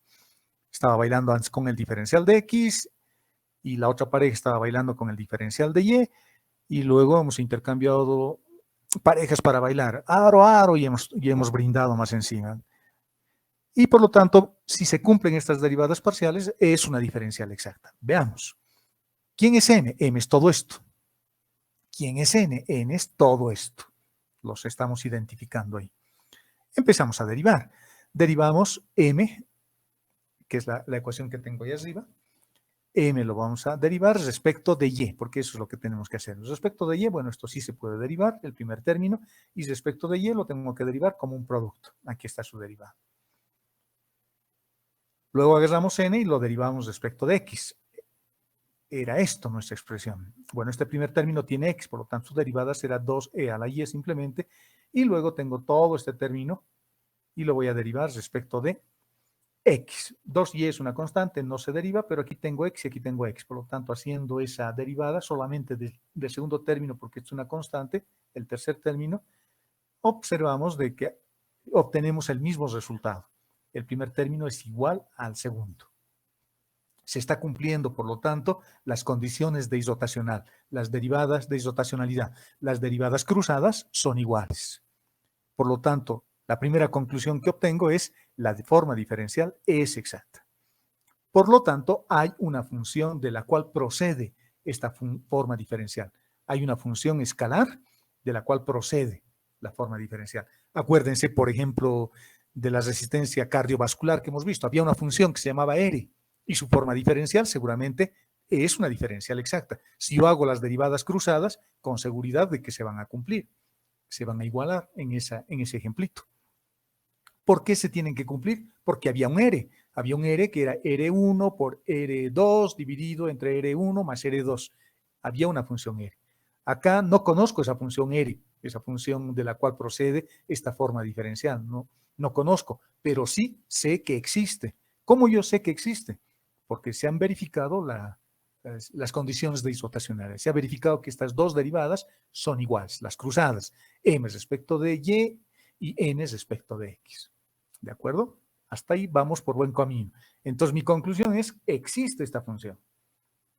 Reitero, para el ejemplo anterior, este phi se llamaba resistencia cardiovascular, por ejemplo, porque tenía una forma diferencial que además hemos hallado. Ahora, no conozco la función, pero lo voy a hallar, lo vamos a calcular, lo vamos a determinar ahora.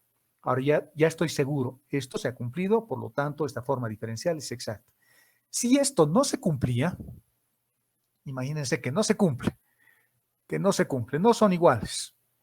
Vamos a suponer de que no son iguales. Ahí se queda el problema, ya no se puede hacer nada.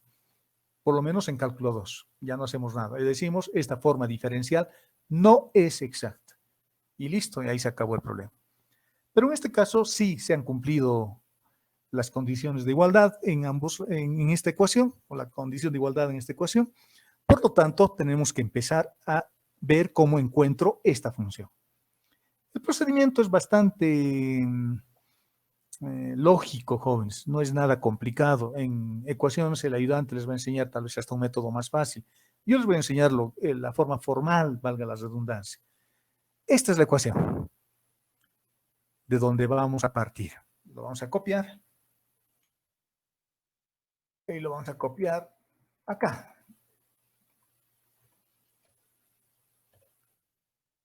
Lo vamos a copiar ahí.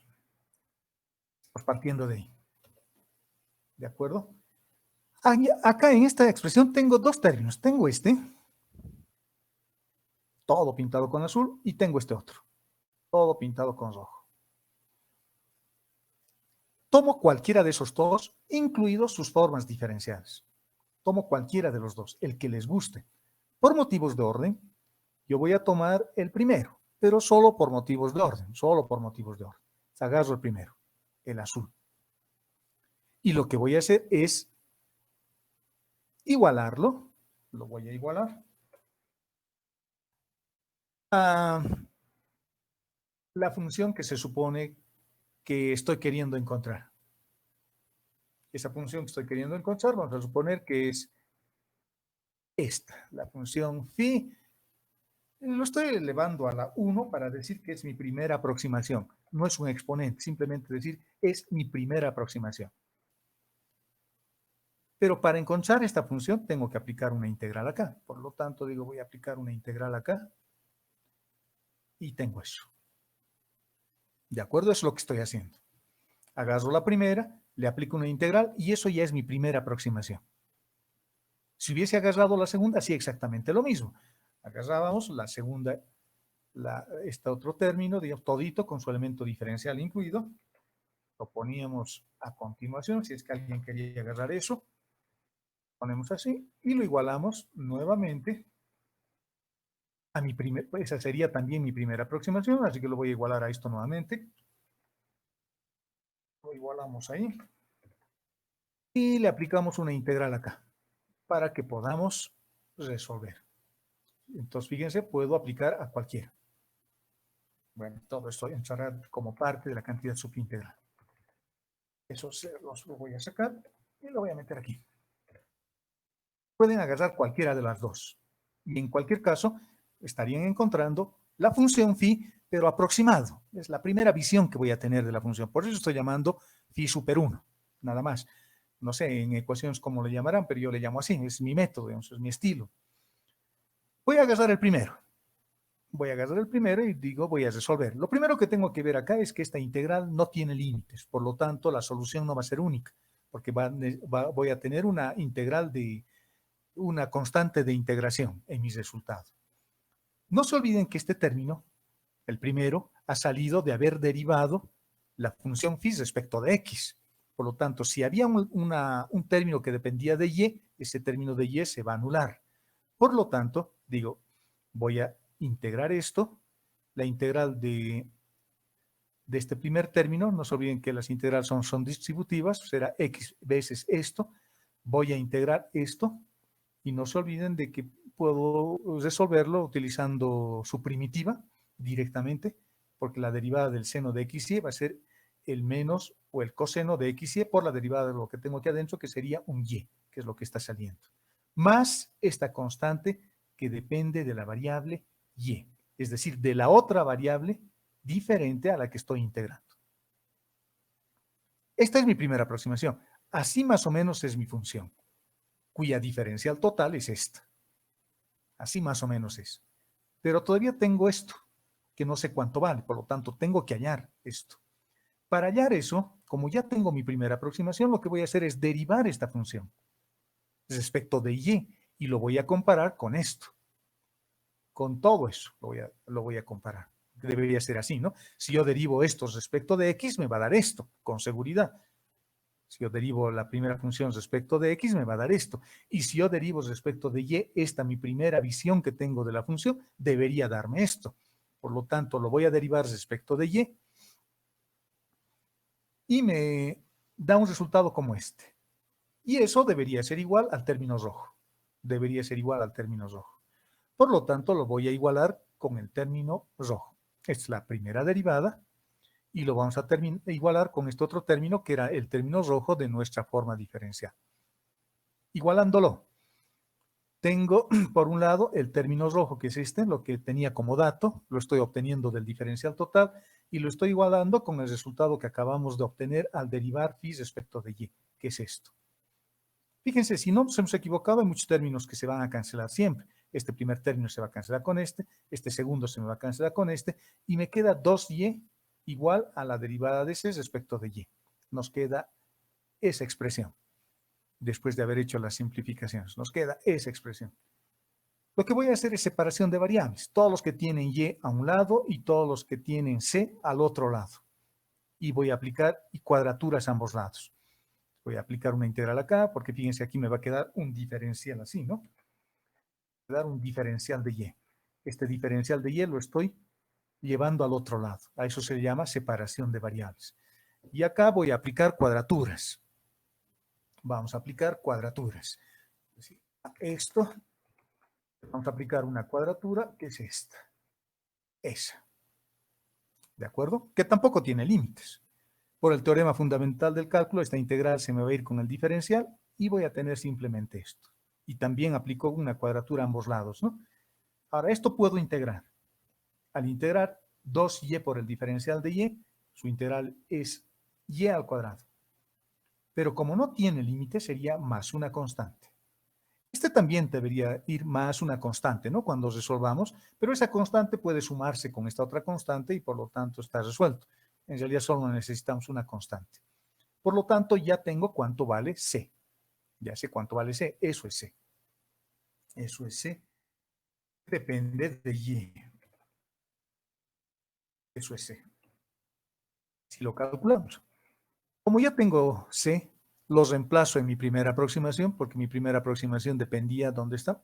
Dependía de este término que acabamos de hallar. Lo reemplazo y ya tengo finalmente mi resultado. Hasta acá tengo la primera aproximación que tenía antes. Y le sumamos el resultado que acabamos de encontrar y el resultado final es esto. Con el x, por supuesto. Ese es el resultado final. Y esa es la función cuyo diferencial total era esto. Entonces, una manera fácil de ver que no me he equivocado es agarrar la función y encontrar su diferencial total, ¿no? Agarro phi, encuentro su diferencial total. Será la derivada de todo esto respecto de x por el diferencial de x, más la derivada de todo esto nuevamente respecto de y por el diferencial de y. Y ese resultado debería ser este. Por lo tanto, la forma diferencial es exacta y hemos resuelto una ecuación diferencial. Fíjense que me lo podían plantear de otra forma este ejercicio, me lo podían poner así. Voy a agarrar este y me lo podían poner así. Lo igualaban a una constante, digamos a 0, y podían haberme dado una cosa así. Me podían haber dado una cosa así. En ecuaciones van a haber cosas como esta. Y aquí diferencial de y. Diferencial de x, perdón. Este ya no tiene diferencial de x. Me lo podían haber dado así. Resolver me van a poner. En ecuaciones diferenciales me ponen así. Resolver me dice. Entonces, ¿qué es lo que haríamos en este caso? multiplico a ambos lados por el diferencial de x y ya tengo nuevamente la forma diferencial. Fácil, ¿no? Pueden hacer esto, multiplican todo por el diferencial de x va a aparecer aquí nuevamente y el diferencial de x va a desaparecer acá, se va a cancelar con el diferencial de x que estoy multiplicando y ya voy a tener una diferencial total. Me olvido de la igualdad y los resuelvo nuevamente. Y encuentro la solución. Mi solución es esta. Esta es mi solución, la que hemos encontrado hace rato. Esta es la solución a nuestra ecuación diferencial. Ahora, no tengo A, la solución es un conjunto de soluciones, es una familia. A puede valer 1, A puede valer 2, A puede valer 5, pero me podrían decir, me podrían dar algunas condiciones iniciales. Fíjense que estoy hablando bien general, esto lo van a ver con detenimiento en cálculo, en ecuaciones. Me podrían decir, cuando X vale 1 y Y vale 0, por ejemplo, la función vale 5. Entonces lo igualo a 5 y reemplazo X 1 y Y 0 y encuentro el valor de A. Estaríamos encontrando una solución particular a la ecuación diferencial para esas condiciones iniciales, ¿no? X igual a 1, digamos, y Y igual a 0. Acá en cálculo 2 nos vamos a contentar simplemente verificando que la forma diferencial sea exacta y usando este procedimiento encontrar la función. Nuestro resultado final es esa, nuestra función. Que lo voy a poner con anaranjado, aunque no se nota, ¿no? Vamos a poner con verde. Esa es nuestra solución. ¿De acuerdo, jóvenes? Sencillo. Les he puesto algunos ejemplitos para que ustedes puedan practicar de esta parte. Esto, si ponen diferenciales exactas en el Google, van a encontrar un montón de ejercicios que se resuelven de esta forma. Aquí estamos avanzando la teoría y les estoy mostrando cómo se hace. En el Internet también van a encontrar cómo se resuelve. Tal vez alguien les explica de otra forma, pero básicamente es lo mismo. Y les he puesto una función más sencilla que nuestro ejemplo. Fíjense, igual hay que demostrar primero si es una diferencial exacta y luego, si es una diferencial exacta, encontrar phi. En el segundo ejemplo que les he puesto es un poquito más largo porque ahora tengo 3 términos. Lo mismo. Puedo agarrar el primero, por ejemplo, e integrar respecto de x y encuentro mi primera aproximación. Solo que ahora, cuando agarre este término, la constante de integración ya no va a depender solo de y, tiene que depender de y y de z. De y y de z. Por lo tanto, la constante de integración que teníamos antes, que dependía solo de y, ahora va a ser una constante que va a depender de x, de y de z. Lo derivan, lo comparan con esto y encuentran el valor de esa constante, solo que la constante va a seguir dependiendo de otra constante que va a depender solo de z. Se va disminuyendo, ¿no? Y al final encuentran la solución final. ¿De acuerdo? A ver, hagan la prueba, como les saldría. Y acá no necesito dar la solución, porque si lo han resuelto bien, su diferencial total debería ser este mismo, ¿no? Y en este otro caso tampoco necesito dar la solución. Porque si encuentran la función phi de la cual procede esta forma diferencial, al encontrar su diferencial total deberían obtener este mismo resultado, es decir, la ecuación o esta forma diferencial que les han dado como parte del problema. Y en el caso de abajo, exactamente igual. ¿De acuerdo? Esos son los temas pendientes que quedó. No nos hemos guardado absolutamente nada. Les estoy dando todo completo como en el semestre regular. Y estos temas los estoy preparando también yo. Me gustaría darles esto en una pizarra, digamos, pero es incómodo y no tengo cámara. Así que me estoy preparando estos documentos para que además lo tengan como un cuaderno que pueden ir armando. 1. Y 2, les explico acá mismo, ¿no? Es más útil esto si es que lo leen antes de la clase. Ya vienen entendiendo, ya saben lo que vamos a hablar. Es más, hasta tal vez me puedan corregir y decirme si he equivocado, no era X, era Y lo que tienen que poner acá. Y eso es bueno porque les va a ayudar a ustedes, no a mí. Bueno, a mí me va a ayudar a corregir mi error, digamos, pero les va a ayudar a ustedes a absorber sus dudas. Eso es bueno que hagan. Y además, como ya saben lo que vamos a avanzar, digamos, en la clase, pueden entrar a ver ya algún libro o en el internet sin necesidad de un libro, ponen funciones homogéneas y les va a dar un montón de teoría y ejercicios. El cálculo de errores y les va a salir un montón de teoría y les va a salir un montón de ejercicios que pueden comparar con esto que les estoy dando de manera resumida yo. ¿De acuerdo? Yo creo que esta forma es bastante buena, digamos, para ustedes, porque ya saben lo que vamos a hablar, 1, y 2, pueden tener acceso a información, a mucha más información que lo que yo les doy en el Internet. Con eso hemos terminado esta parte y nos queda para terminar este capítulo solamente lo que correspondería a máximos y mínimos, que lo vamos a ver el día de la siguiente semana, nuestra clase de la siguiente semana, que sería el martes. Y con eso vamos a terminar este capítulo. Y empezaríamos el tercer capítulo, que es el de integración. Integrales dobles, vamos a aprender a colocar límites, voy a tratar de buscar algún tutorial donde nos enseñe mejor a colocar límites, o si no, yo les voy a explicar cómo se hace de alguna manera. Y van a darse cuenta que es bastante sencillo también, es bonito. Ya en ese capítulo no les voy a enseñar a integrar, ustedes ya saben integrar, es que lo que les voy a enseñar ahí es colocar límites. Cómo se colocan límites, cómo puedo cambiar el orden de la integración, qué es lo que significa una integral doble y sus aplicaciones, cálculo de áreas y cálculo de volúmenes y cálculo de áreas de superficie y algunas aplicaciones, ¿no? Al cálculo de momentos estáticos, momentos de inercia y esas cosas que son siempre reiteradas, digamos, en todo, cuando uno estudia cálculo. Y yo creo que luego vamos a terminar con un último tema que es integrales de línea, que vamos a estudiarlas también. Así que estamos relativamente bien en tiempo, no estamos muy atrasados.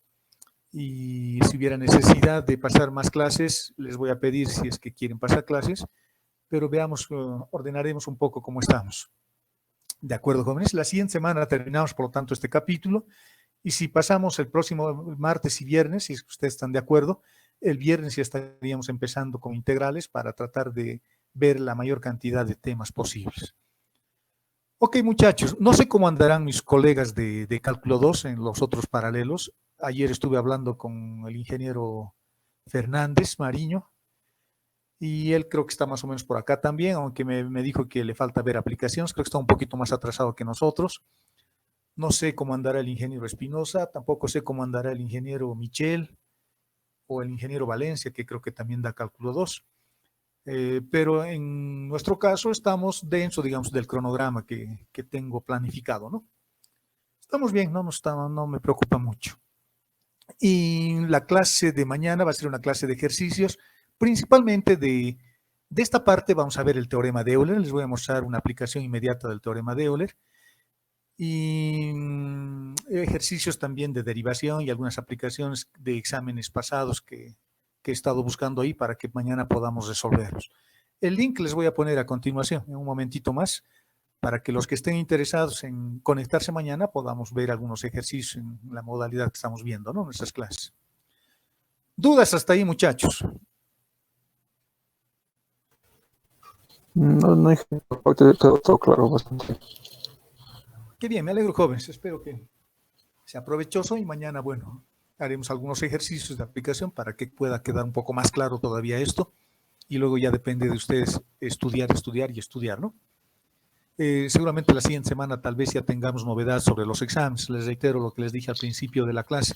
No se descuiden, vayan estudiando.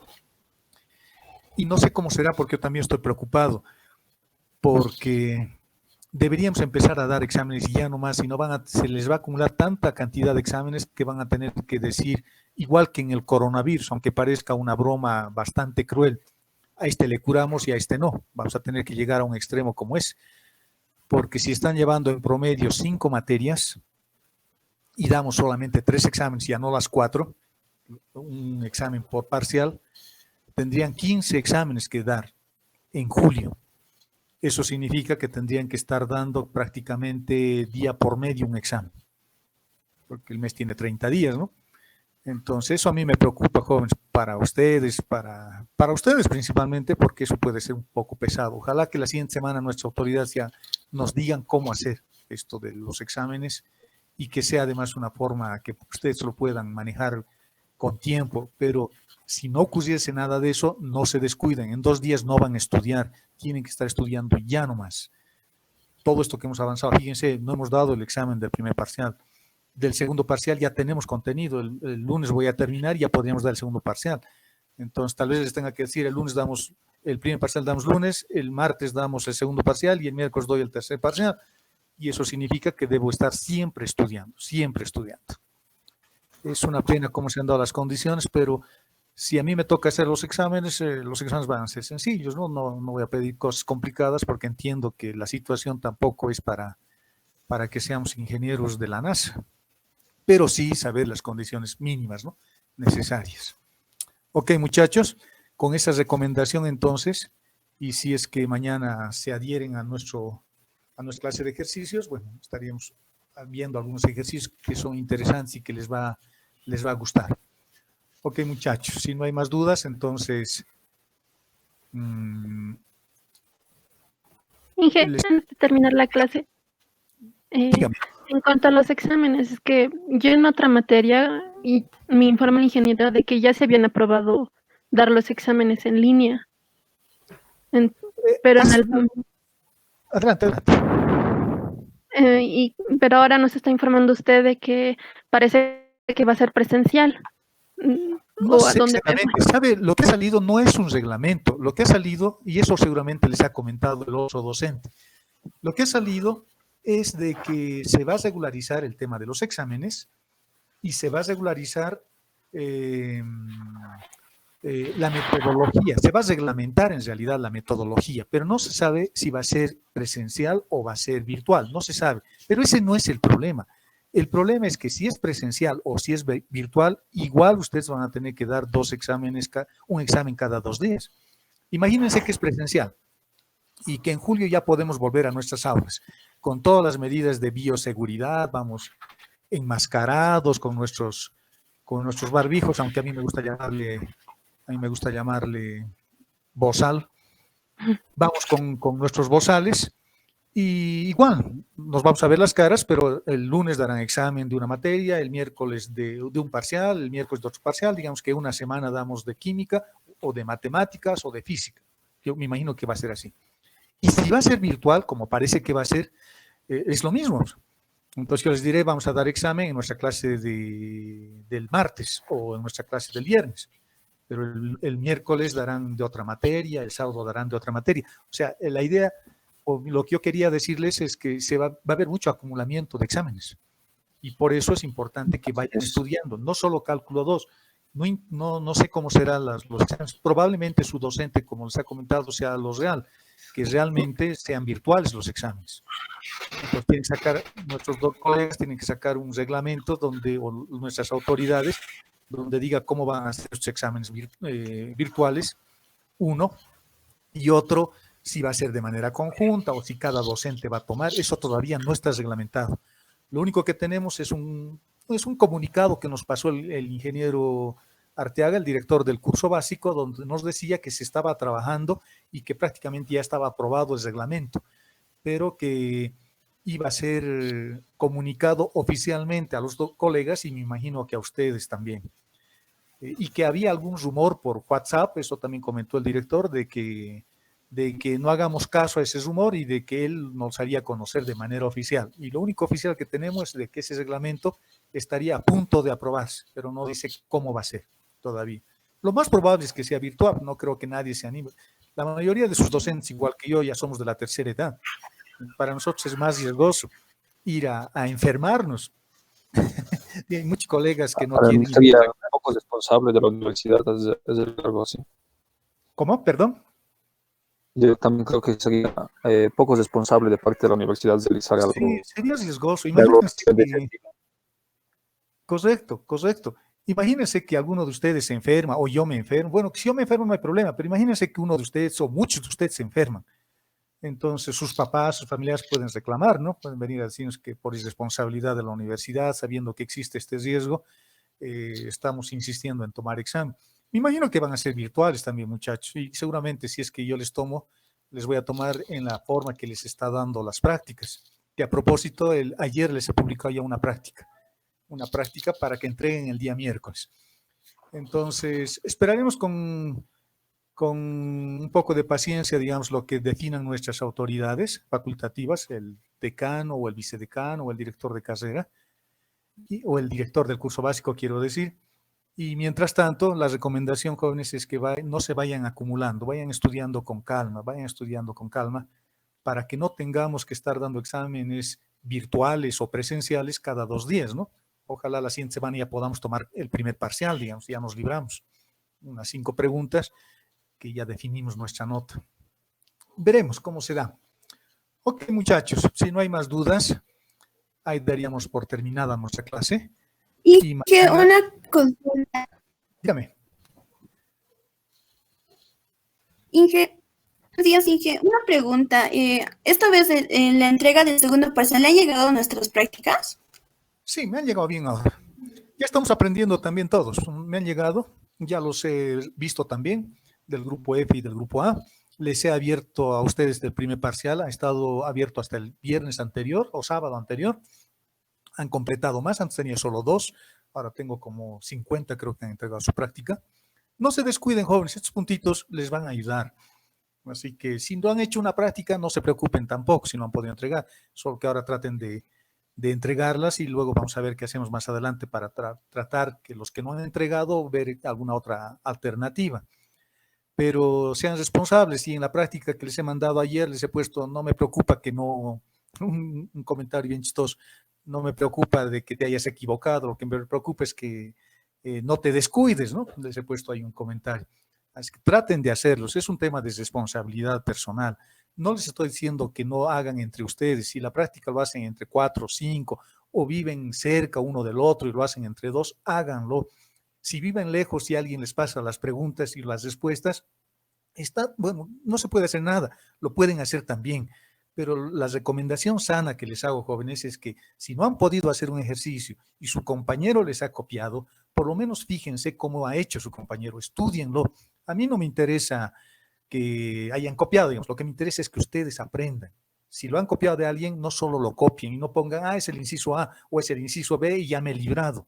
Tómense 5 minutos, analicen lo que ha hecho su compañero y también van a aprender. Y se ganan unos puntos no solo copiando, sino también aprendiendo. Así que hay muchas posibilidades de hacer ahora, ¿no? Y es un tema ya de responsabilidad personal de cada uno de ustedes. Si están copiando, está bien, no puedo hacer nada con eso, nadie puede hacer nada con eso, pero por lo menos fíjense cómo su compañero lo ha resuelto. No se contenten con que les pase solo el inciso. De la primera pregunta es el inciso A. No se contenten con eso. Pídanle también su procedimiento si es que les da, para que ustedes lo puedan ver. Por ahí su compañero les está tomando el pelo y les hace equivocar, nunca se sabe. Entonces, hay muchas posibilidades. A mí me interesa de que aprendan, que cuando pasen esta materia y aprueban, digamos, por este medio, sepan cómo se calcula, sepan qué es un diferencial homogéneo, sepan cómo se hace, sepan usar jacobianos de manera adecuada, que le pierdan miedo a las derivadas parciales, y yo voy a estar feliz con eso. Habré cumplido mi rol de docente, digamos. ¿De acuerdo, muchachos? Y si hay dudas en la práctica, me he equivocado, fíjense, a veces yo me equivoco, en lugar de colocar X le pongo Y. Si hay alguna duda, digamos, de esas, o no les he puesto, o no está claro alguna pregunta, un mensaje de WhatsApp me mandan y yo les aclaro. Y les aclaro, porque eso también me está demostrando de que ustedes están viendo la práctica. Hay muchos muchachos que me llaman, señoritas que me llaman, me dicen, esto parece que no está bien. Si yo me doy cuenta de que ustedes están haciendo. Y les aclaro, ¿no? Sí está, hay que cambiar esto por esto, una cosa así. Trato de no equivocarme, pero a veces lo hago porque estoy pensando a veces en mi abuela cuando estoy haciendo la práctica. O en mi almuerzo, digamos, que es rico. ¿De acuerdo, muchachos? Está bien, ingeniero.